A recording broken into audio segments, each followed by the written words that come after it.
Hi, everybody. My name is Nathan, and I am in third year economics and finance. I am the host of this year's speaker series, and this evening I am joined by Tadhg O'Keeffe, who is a data scientist at Causalens,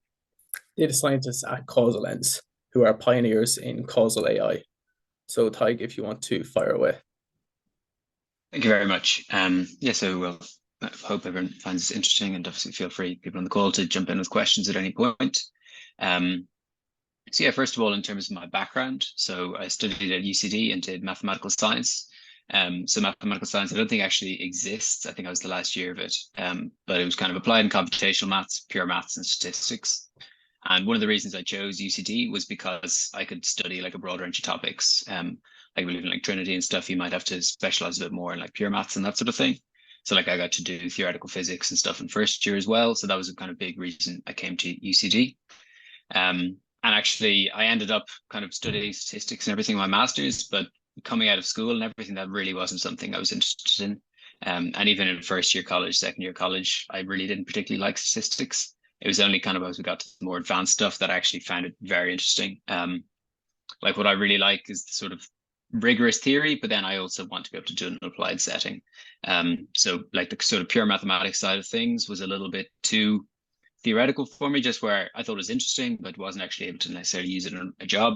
Whereas then statistics is kind of equally rigorous, but you can actually use it in lots of applications. So then at the end of my course, I really wanted to study statistics further. So I feel by having done a lot of different subjects, I didn't necessarily have that individual expertise in any one of these subjects. And I also wanted to be able to do more kind of independent research. I wanted to really kind of take my studies a lot further, where I'd be able to kind of, write papers, kind of carry out these sort of independent thoughts. So I decided to study at Cambridge. So I did the part 3 maths course there, which is like a kind of a world-renowned course on being like very theoretical and very like intense knowledge there. So I thought that was going to be a really good foundation for me, where I'd get this really strong grounding in the kind of theoretical side of things. And then that allows you to work in the applied setting. And I think that was something really useful, as opposed to working on a more applied master's. I found that really useful because once you have the theoretical knowledge, it's very easy to sort of see how these things apply in the real world. Whereas if you only focus on the real world, it's harder to actually understand the mechanisms behind this. So when you're working in things like AI or trading and stuff, having the kind of understanding of the maths and the statistics that underlies all these methods allows you to improvise on these things, allows you to understand when things go wrong, and it allows you to kind of carry research and kind of push things further as well. So I found that master's really useful in kind of giving me that foundation that led on into my career. So on a professional side then, during my time at UCD, I did 3 internships. So tried out some just kind of consulting with PwC. Wasn't really for me. I much prefer maths and everything. So yeah, it wasn't really the place for me. And then I did an internship with SIG in quantitative trading. And I thought that was really interesting. So I worked on the high frequency trading desk. So it was a nice balance of like kind of very fast paced, things were changing a lot. But then with the high frequency trading, it was all very kind of algorithmic. So we were building these models and identifying these opportunities in the market using statistics. And I thought that this is a really cool application of the stuff I'd been studying. So based on that internship, I was offered a job with them and decided to go into that full time after my master's. So I worked as an options trader on the fixed income desk for people who don't know much about trading or whatever. So options are a specific type of derivative based on stock prices, and they're very much based on sort of mathematical models of volatility. So they're a reasonably complex product. So at SIG, we put a huge emphasis on like probability theory, game theory, and understanding these statistical models and things around the distributions of how these stocks move and how that affects the option prices. So there's a big emphasis on education within that, which I thought was really useful. Coming from a very theoretical, pure degree, didn't know anything about finance beforehand, so was able to kind of quickly get up to speed on that and understand a lot about that. My work there wasn't necessarily as focused on the models. So during the internship, I'd worked more on the high frequency things, building these sort of statistical models. But then when I was working as a trader and kind of day-to-day full time, it was more about actually sort of monitoring these strategies and carrying out trades, dealing with brokers, which I did find interesting. But for me, it was a little bit too far removed from the kind of the maths and statistics, which was what I was really passionate about. And I just wanted to be more involved in that sort of quant side of things. Which despite it being sort of quantitative trading, just wasn't quite quantitative enough for me. So I decided after about a year at SIG that I kind of wanted to look for something where I could keep those skills. Because obviously, the further you get out from university, you start to get more rusty at those skills if you're not practicing them. So that was something that I felt I needed to move on before I got too far removed from that sort of theoretical side of things. And at this stage, like I was still very interested in trading. So I was looking more at these sort of quantitative trading roles.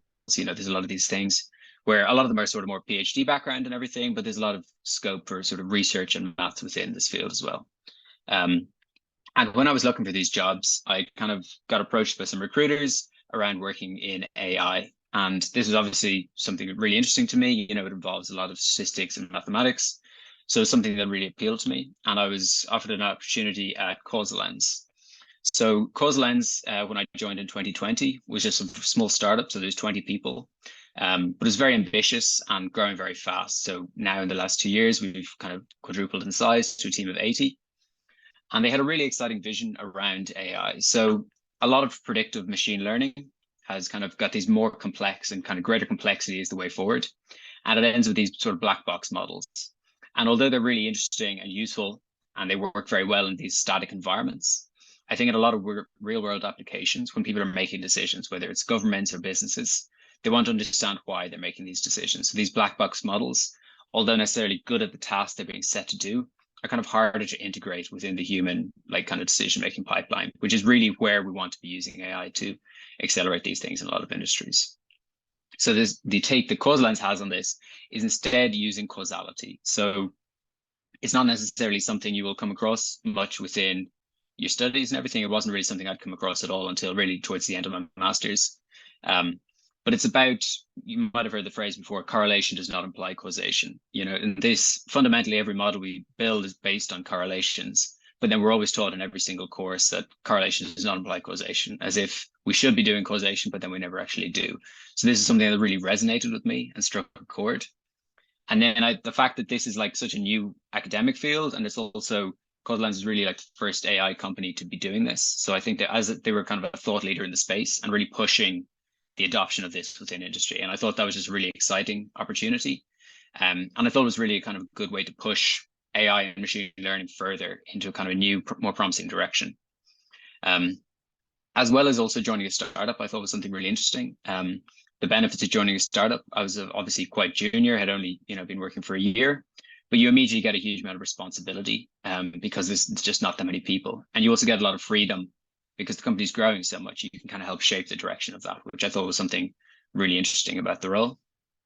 And I think the perspective within data science of working on like an AI company, as opposed to working within a specific industry, meant you have so much variety within your role. So for example, by working on the tech side of things, even though I work as a data scientist, I get involved in the research and the product development, as well as working on these industrial projects.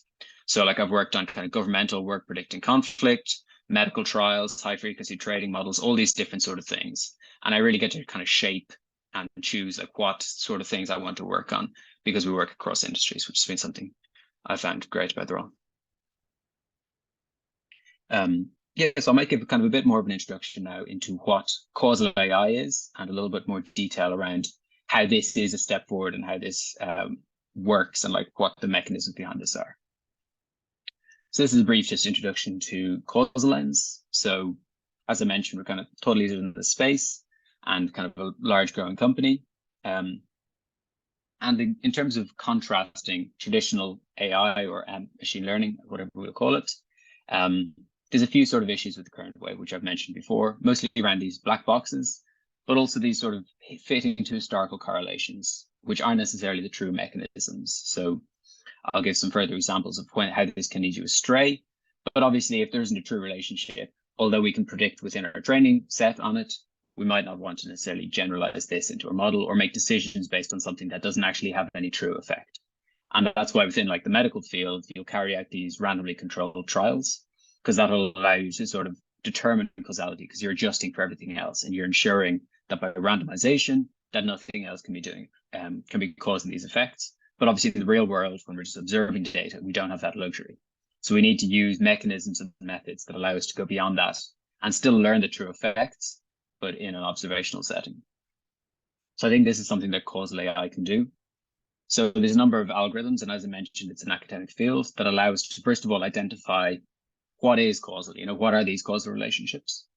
And then there's the second step of the kind of causal inference, we'll call it, where once we understand what these causal things are, then we're trying to understand what effects they have. So there's sort of two steps within that. And then obviously, the sort of hypothesis here is that by using true kind of causal relationships in a world that's dynamic and changing, we're actually able to have more stable, robust models that when we're kind of using them in production, by learning true relationships as opposed to these spurious relationships, they might actually improve things.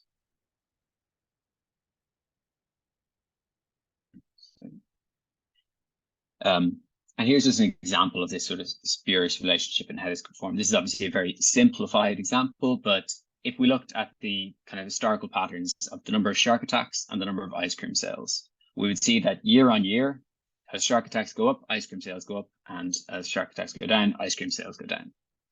So a traditional machine learning model might easily just learn that relationship. And then you might be if you wanted to predict, if you were an ice cream company and you wanted to predict your sales, you might be using shark attacks to predict that, which obviously we, in our understanding of the world, are able to say, well, that doesn't make any sense. We shouldn't be doing this. There's some underlying factor about the summer or some seasonality, things like that. But without kind of a model that actually understands the sense of cause and effect, we wouldn't be able to distinguish that because there's this strong historical pattern. And if we can't adjust for the fact that summer is confounding us here, then we'll never be able to learn that in the traditional method.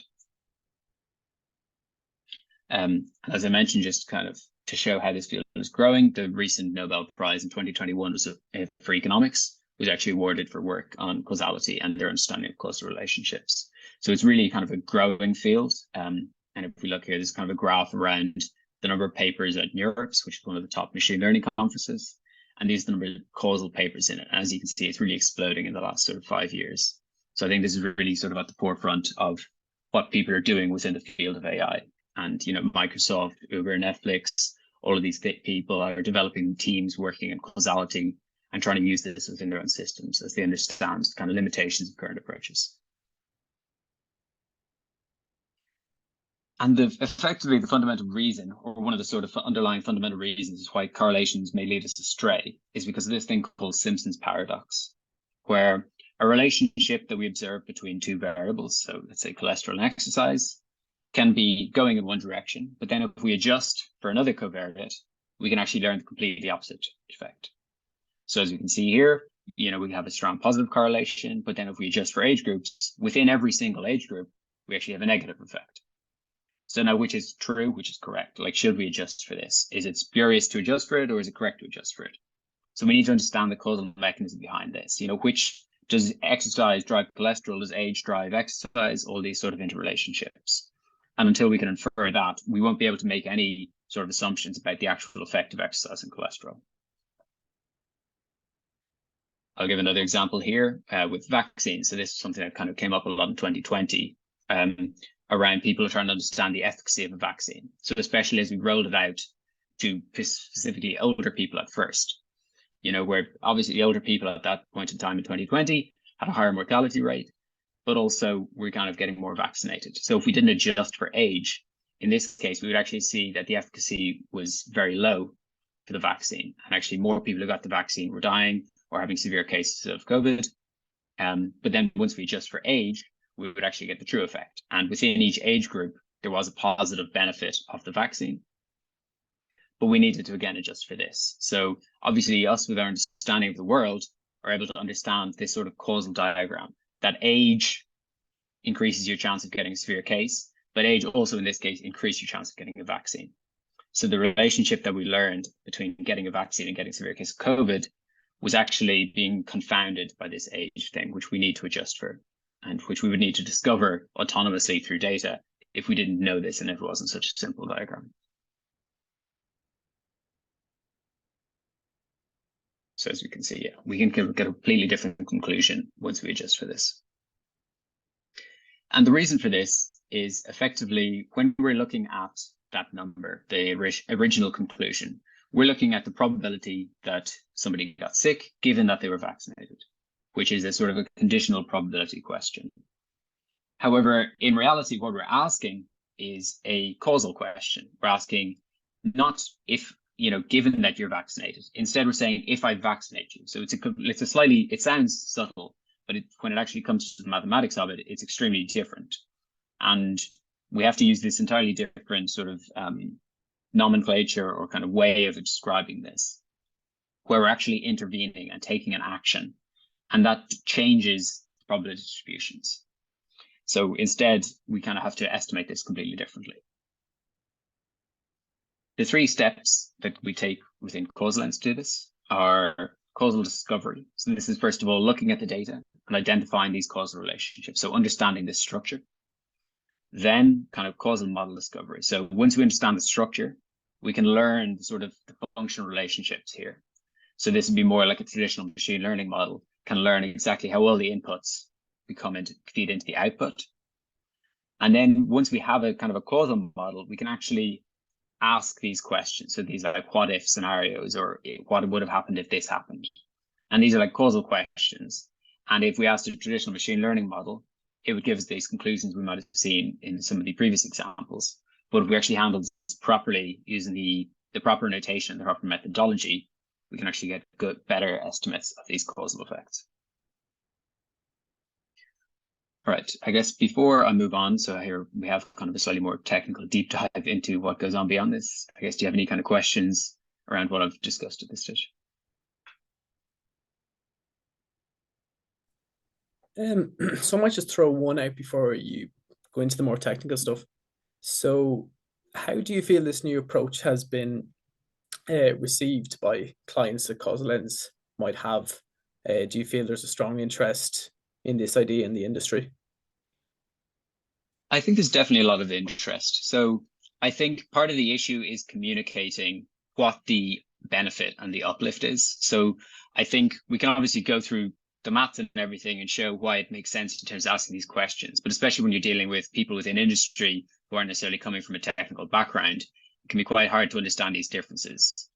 And a lot of the way that current machine learning models are used, it's not necessarily about asking questions or about making decisions. So I think part of the struggle isn't that people aren't interested, because I think cause and effect is an inherently easy to understand concept. It's hard to define mathematically, but it's very easy to understand this notion. So I think the story resonates with people in that way. But I guess in terms of getting them to understand how it works and like when it'll work. So like obviously a traditional a neural net is a fantastic predictive machine. It works extremely well at predicting. It can learn all these complex functional relationships. So it's very difficult to beat that, or it's very difficult to beat these, gradient boosted trees that are just like this sort of state of the art in these predictive challenges. And I guess if we're competing with that, it's not necessarily that this is just a more flexible model that can learn these things. So I guess that's part of the issue, is trying to communicate how a causal model does a completely different thing. It's not asking the same questions. It's not trying to solve the same problems. Instead, it's more of a focus on decision making. The benefit of causality is this final step. It's about asking these like what if questions and understanding these effects in the correct way, as opposed to just predicting in the best way. Because obviously predicting the best way obviously depends on out of sample, in sample, and how robust and how fast things change. But that's not necessarily where the benefit of causality is. So given that it's like just overall a better approach to the decision-making process, do you feel that if Causalens can convey this to clients, the industry in general, do you think you should see a shift more towards this approach from more traditional methods? I definitely think so. It obviously depends a little bit on the domain. So I think within certain domains, so such as, for example, like trading, you don't care about cause and effect. You're not really asking these questions. You just really care about like sort of speed and kind of the accuracy of the prediction. So in that field, that's not necessarily. But then in lots of other fields where it actually is about decision making and it's about ingesting a traditional model into then human decision making, I think there's a huge capability for that. And I think that's definitely the way that a lot of industry seems to be moving.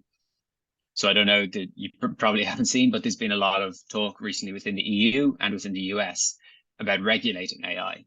And within the kind of recent notes that the US put out about regulation on AI, they specifically mentioned causal modeling. And I think there's a huge similar stuff we're actually working with EU regulators on kind of shaping that regulation. And I think there's a huge emphasis on that when these things are being used in ways that impact human lives, especially, or have kind of high impact use cases in terms of the decisions being made from them. People really want to be able to trust these models, and they really want to be, first of all, ensuring that they're like, fair models. And that's a slightly different field, but it's related in terms of the fairness. But you also have to make sure that people actually are making them for the right reasons and understanding these models. So I think it's going to be really something moving forward where there's a much greater emphasis. So given you see the growth potential in this industry, have you noticed other companies starting to come into the field trying to do what Causalens is doing? Or is it still you guys are leading the front at the moment? No, yeah, definitely. Yeah. So I think when Causalens started, let's say 5 years ago or something like that, I think there was really almost no one doing it. I think when we launched kind of fully, let's say 2-3 years ago, we were the first people to do it, but there's definitely been a bunch joining up now. There's kind of smaller companies picking off pieces of that, doing similar things or different types of approaches. I think in terms of the full sort of end to end that I describe here, there's few enough companies doing that at this point in time. So in terms of interventions and simulations, like Google has a causal impact module, which is open source, which taking an existing model kind of fits these intervention simulations. Or similarly, Microsoft has this like do-why package, which again is open source, which again, given the existing model, kind of does this causal inference about asking these questions.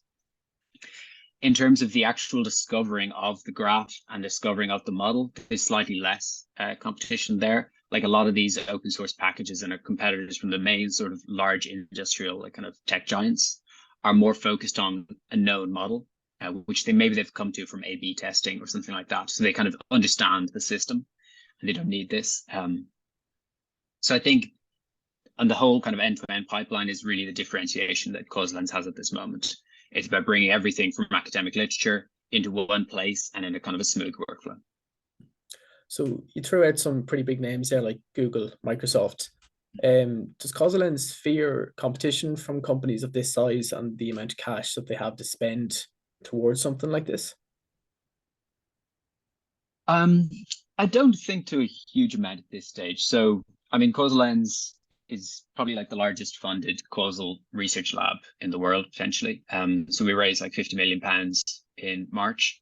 So, there's a huge amount of like funding within this towards this initiative. And I think just with the amount of kind of this strong team within the company dedicated to this, obviously, these tech giants, if they put all the resources to it, it'll be difficult to compete with. But I think in terms of the placement that we have, like, the timing of getting to these things early, I think we're well placed to it. And we do have enough kind of some IP, some like proprietary methods that we have. We've looked at the literature and kind of developed some of these things. So a lot of stuff within the literature, a lot of these methods, particularly around graph discovery, have kind of large flaws or are extremely slow and don't necessarily work in real world applications just because of, like feasibility and that sort of thing. So we have a number of proprietary methods, which takes these sort of methods and builds on them to make them actual feasible in industry and in application, which again, I think is something that can help us protect against that. Yeah. Fantastic. Yeah. Sounds like there's a solid moat there. That's probably all the questions I have for the moment. So if you want to carry on ahead with the rest. Perfect. Thanks. Yeah, so I'll explore a few topics. So I've mentioned a causal graph, so I'll just give a quick description exactly of what that is. And then once we have that graph in terms of learning the structural causal model, so exactly what that again is, causal discovery, just a few examples of how we infer this causal relationships from data, from observational data. And then I'll also describe what these two sort of types of causal questions are. So interventions, so given I take an action, what happens? And a counterfactual, which is a what if. So what would have happened if this had happened in the past? So first of all, in terms of a causal graph, I think it's quite an easy thing to understand and to, from our human perspective. But effectively, we use like a node to represent a variable. So that might be an input or an output, whatever we want within our system. And then we connect these using arrows or edges. And these show like the direction or the flow of information. So in this example, temperature causes ice cream sales, temperature causes like the shark attacks in that same sense, just through a mediator of like, say, people going to the beach and that sort of thing. But effectively, that's the way that information flows, or it's the sort of the flow of causality. And they're called like directed acyclic graphs. So there's a lot of literature in terms of describing these, and there's a lot of different methods. But a huge amount of causal inference relies on the fact that we can discover a directed acyclic graph. So all that means is that every edge has a single flow of direction, and there's no cycles. So, something has to cause something else. It can't be then caused in this looped form. And the way, obviously, in the real world, there are these feedback loops.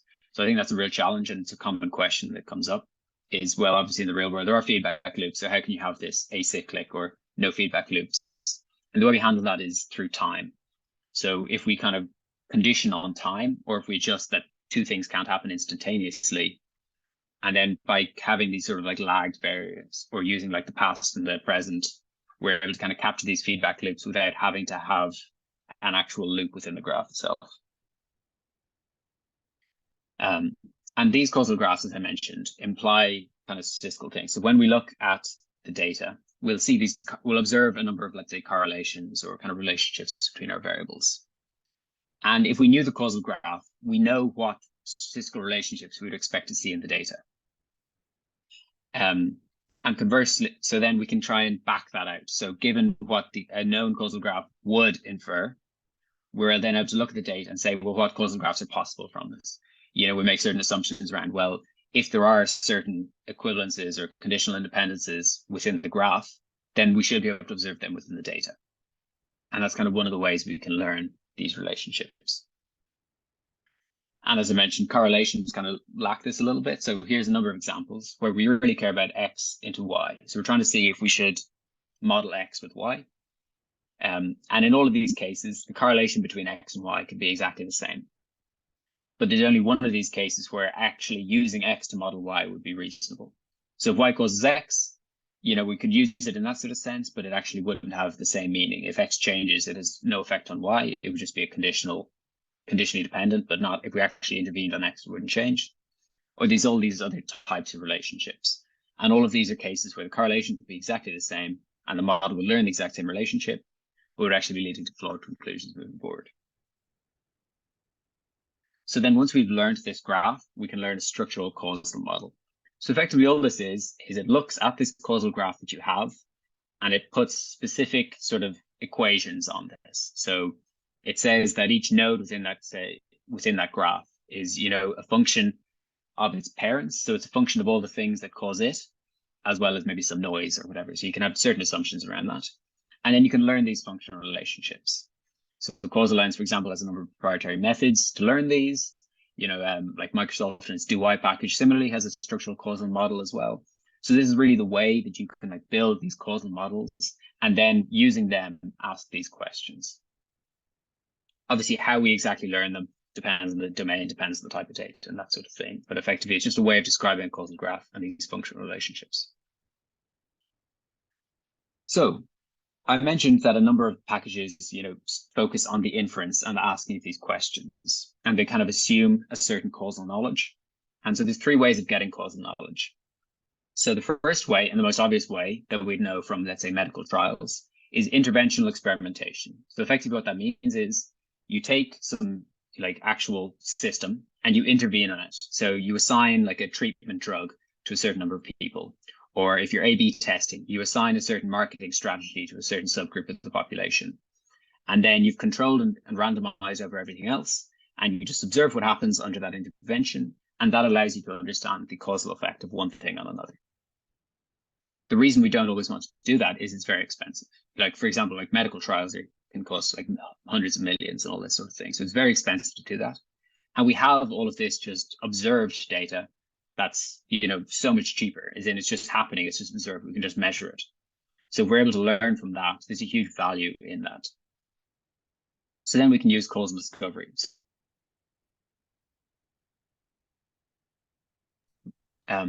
Did the Zoom crash there? It stayed in. I'd say the recording stopped, but it started back up now. Okay. Well, hopefully that has recorded everything up to now. All right. Cool. Carry on. Yeah. So as I was saying, domain expertise. So this is, we're humans, we know these things, we know systems, we might be working with sort of people within the businesses or within industries who have a wealth of experience within that industry, and they know certain things. They have these prior knowledge or partial knowledge, and being able to utilize that can really help when you're learning these models. So having to let the machine learn everything from the data can be a limitation. You know, if you know that there's these true relationships or you've observed these things in the past, it can really help, first of all, speed things up, but also make it more accurate. If you don't have very much data, it's like hugely valuable. And with causality, the way we approach it, we can blend these two things. So we can use our prior knowledge to kind of hone and narrow down our causal discovery approaches. So as I mentioned, you know, we'll just look at observed data and we can identify the causal graph. So there's three kind of main methods for this. So constraint-based. So this looks at conditional independence tests and kind of then the statistical relationships implied by the graphs. So examples of this is the PC algorithm, PCMCI. These are the sort of like cutting edge within this. There's these score-based methods, which more just look at how well the sort of structural causal model that you learn or how well the causal graph fits to the data. So an example of this would be the A* method. And then there's also these continuous optimization methods. And these use a slightly different structure, and they have some kind of issues and limitations. They're quite like popular, or certainly were quite popular a few years ago, but there's been a number of issues kind of observed them, and Causalens published a paper on one of these, for example, node tiers, and how it actually, you know, wasn't necessarily doing what it said with assumptions. So they're kind of a little bit less popular, and mostly constraint-based and score-based would be used in practice. A conditional independence test, effectively all this is that conditioned on the fact that, you know, x equals x, what is the actual relation between the other two? So the way we commonly might do this is we might just regress. So we'd use like linear regression, and we would regress one variable on the other just to remove the effect of that variable. And then we can look at the kind of the correlation between these residuals to see that the partial correlation in this case. There's lots of different ways of doing this, but effectively, given the information of the other variable, what is the relationship? And this is sort of a fundamental thing within a lot of causal discovery. Just as a brief overview of the PC algorithm that I mentioned. So we start with a fully connected causal graph, and it's undirected as well. So we've no information at all. We just assume everything is possible. Every relationship could be there. We then do a bunch of conditional independence tests. So we look for what edges are possible under the assumptions, under the causal graph that we have. So we could remove edges based on relationships not being observed or conditional independences. And then we can also use a number of rules. So a number of kind of statistical rules that, given a certain graph, what direction makes sense for this? And then we can pass that on and propagate that through the graph. So that's the sort of rough way that that method works. And it's quite straightforward, and it's quite useful and powerful in a lot of methods. And I mentioned as well about using domain knowledge. So something we do with Causalens is input domain knowledge into this. So we allow kind of like a business user or something to actually enforce specific relationships. So we could say that this edge has to exist. Like, we know for a fact there's this relationship. And you could go further and say, I know for a fact that there's a negative relationship between these two things. Or even you could just say that there's like a hierarchy of variables. You could say that, for example, my age and weight, you know, can't be affected by my current like location or whatever, but as in it can go the other way around. You know, there's all these different ways of inputting information. And we found that that really helps with causal discovery in terms of speeding it up, helping its accuracy, and also just getting engagement as well from business users, allowing them to be part of the modeling process and to kind of utilize information can really help engagement. And it helps to validate their information, so we can kind of test their hypotheses, reject their hypotheses, or propose new sort of information that they say, oh, actually, that does make sense. So I think involving the human in this as a sort of human in the loop AI, I think is a very valuable approach when in real application. And then we come to the actual like questions that we can ask the causal model. So in a lot of applications, this is the real value. So I mentioned one, which is about, given that we take an action, you know, what would happen? So in a medical trial, given that we assign a drug, what would we expect the effect to be? So that's effectively all this is. There's a bit more about the kind of the maths and calculus behind that. But effectively, it's just that very simple question. If I took an action, what would I expect to happen? A counterfactual is a slightly subtle difference between that. So as opposed to saying, given I take an action, what will happen? It's saying, given that I've observed the past. So if I looked back at the last 2 years and what has happened, and if I'd instead acted differently, what would I expect to have seen? And it's a slightly different question in that I know what did happen, so I know that all these other things, if anything strange happened or if unusual events happened beyond the ordinary, I wouldn't expect my actions to necessarily affect them. So it incorporates all that observed information as well as the actions that I took. So it's a very powerful thing, especially for like a business might want to observe different strategies. So you might want to look back at the last few years and ask, well, what if we taken a different strategy? And asking this question the right way can have a huge impact on like kind of back testing these strategies. Yeah, so as I mentioned, like we can also use that then to explain things. So in whether it's an application or explaining a model, we can use these counterfactuals to explain how an algorithm changes the outputs. And then another way we can use this is algorithmic recourse. So this is something, for example, with like business loan applications. You might be rejected for a mortgage and you might want to wonder why. And obviously, if it's somebody looking at your application and they're saying why, they can understand that. They know exactly why they said no. They potentially don't, but probably they do. However, as we move towards more automated decision making, the model might not be able to clearly say why they rejected you, or they might not be able to tell you what you should do to not get rejected next time you apply. And algorithmic recourse does this. So using the structural causal model and counterfactuals and interventions, it's able to tell you the sort of the cheapest way or the most effective way for you to improve yourself or move yourself within the feature space of the model so that next time you will get accepted, which can be very powerful in a lot of industries. Cool. Thank you very much. I hope that was a good overview of what causal AI is. Do you have any questions? Thanks very much for that, Tadhg. That was very in-depth, and I'm sure everyone will enjoy it. I have a couple of questions just on like the role of a data scientist within causal AI. So what kind of work does a data scientist do? And is there other like type of skill sets working there, like machine learning engineers, etc.?